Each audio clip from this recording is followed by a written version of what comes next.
What is good, YouTube? Welcome back to another JC2K video. In today's video, we are going to be ranking the top 10 best small forwards in NBA 2K25 MyTEAM. Sorry, power forwards in NBA 2K25 MyTEAM. Later on today, I do have the first of the top 10s of what I'm calling attainable cards, basically non-100 overalls, non-ridiculously expensive cards, like everybody, at least like a million of tier under at a very minimum. So that will be coming later today, starting with point guards, for those of y'all who think these lists are too high end in terms of the cards that are on them. So those lists will have some more budget guys on them and definitely more affordable dark matters and things like that. But for this video, we're doing it like normal, our top 10 power forwards, including every single card that is available currently in my team that can play the power forward position. Besides, I guess, I mean, I don't think I have Giannis on this list, but the reason I have him on this list is because why wouldn't you play him as small forward? Obviously, a power forward, he's still a top probably one or two cards. So with that being said, let's get into this video, and we will start off with the number 10 position at the power forward, or number 10 spot at the power forward position, which is going to be Patrick Ewing.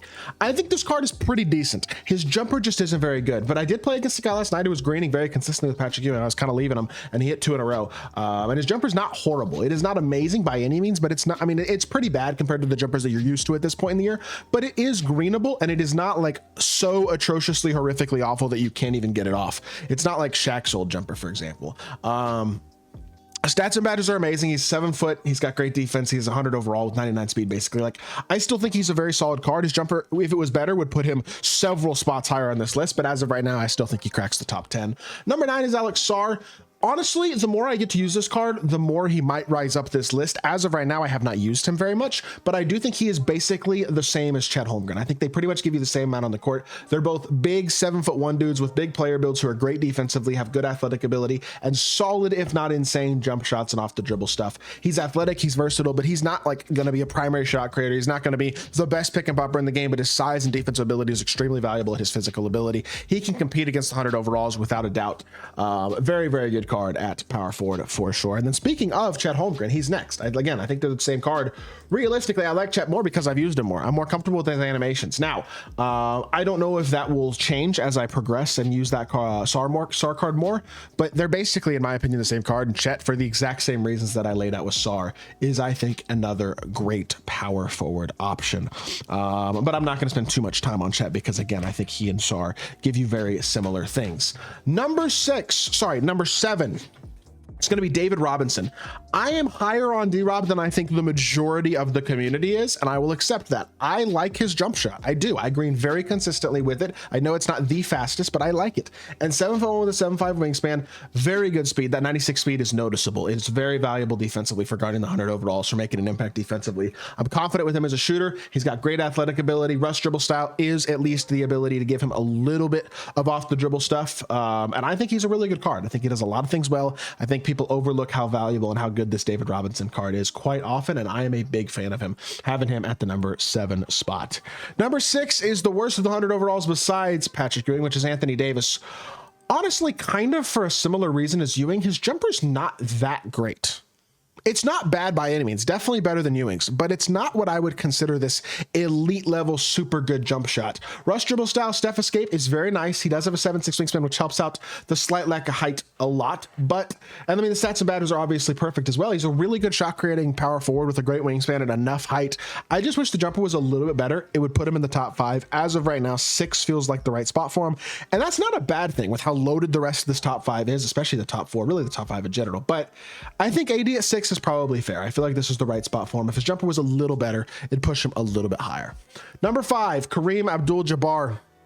The best non-100 overall power forward in my team. 7'2" with a 7'5" wingspan. He's just so big, so versatile, and so impactful defensively. Very similar jump shot speed to David Robinson. Yes, it's a lower rating. He's still knocked down. You're going to hit your open threes with him with consistency. His jumper is awesome. His slashing is awesome. And his off the dribble stuff with rush dribble style and 96 speed at 7'2" really isn't that horrible either. Kareem is a really good card. He's extremely athletic. He's extremely fast. He does everything, honestly, pretty much everything well. I mean, he's just a stud of a card. And honestly, I can't wait for him to go down in price a little bit more. He's still a teeny bit more expensive than what I personally am willing to pay for him, but I want the card and I think he'd be so good. I just haven't been able to justify the price tag because I have unsellable options, but I'd love to find a way to get Kareem on my team. I think his size is so valuable. He is an extremely good card. Number 4, Kristaps Porzingis. Basically, I don't think he's quite as impactful defensively as Kareem, to be totally honest. I don't think his animations as a rebounder and a defender are quite as good, but he's such a good pick and popper. And again, he's got that 99 speed at 7'2", still extremely athletic, still does everything extremely well. He's 100 overall, duh. Still going to be extremely good on defensively as a rebounder, all that type of stuff. The card is awesome. And the real reason that I have him mainly above Kareem is because he's such a good shooter with such good shooting stats and badges, of course, but also a great release at 7'2". It's just hard to argue with the value of a card like that. He is one of the better cards in my team, period. And at 7'2", an absolutely incredible power forward option. Moving on to the number 3 spot on the list, Shaquille O'Neal, basically better KP. I mean, jump shot is amazing. Giant, incredibly fast. He gets dominant animations. He's got a very, very big player build, super wide, super bulky, super strong, super fast. He gets incredible animations, and he's got Darius Garland dribble style to boot, which is extremely nice. Now, the rest of his SIGs aren't great, but that Garland dribble style with an amazing jump shot and his glitchy player build, frame, animations, all that type of stuff really makes him a great card. I think he's definitely a top 3 power forward. Number 2, and this, again, might be a little unpopular, I'm going Wilt. I don't think Wilt is number 1, as great as he is. He doesn't give you the most off the dribble stuff. Rush dribble style Kimbo escape isn't bad, but again, it's not the best. His jumper is amazing. His size and player build and dunking and finishing and all that is still incredibly good. He's very similar to Shaq in terms of his glitchiness on the court and how he does everything well. I think he's great. I probably think he's number 2, though, to be totally honest. And the reason that I say that, and maybe I'm a little too high on this card, I love level 40 Tim Duncan, which, by the way, his non-pro pass version probably should have been on this list somewhere in that bottom 5, but I forgot to put him on there, so that's my bad. Either way, 6'11", 7'3" wingspan. He's like a bigger, better Anthony Davis. Similar in size, but a little bigger, and jumper is significantly bigger. Sigs-wise, they're pretty much perfect. Darius Garland, dribble style, Kimbo escape, Trey behind the back. Really, the only thing we need is Francis' size up there, and he would be an absolute demi as a shot creator. But he's an incredible scorer. He does everything extremely well. I think he was big enough and still good enough defensively to compete against Wilt and Shaq and guys like that. Love the card.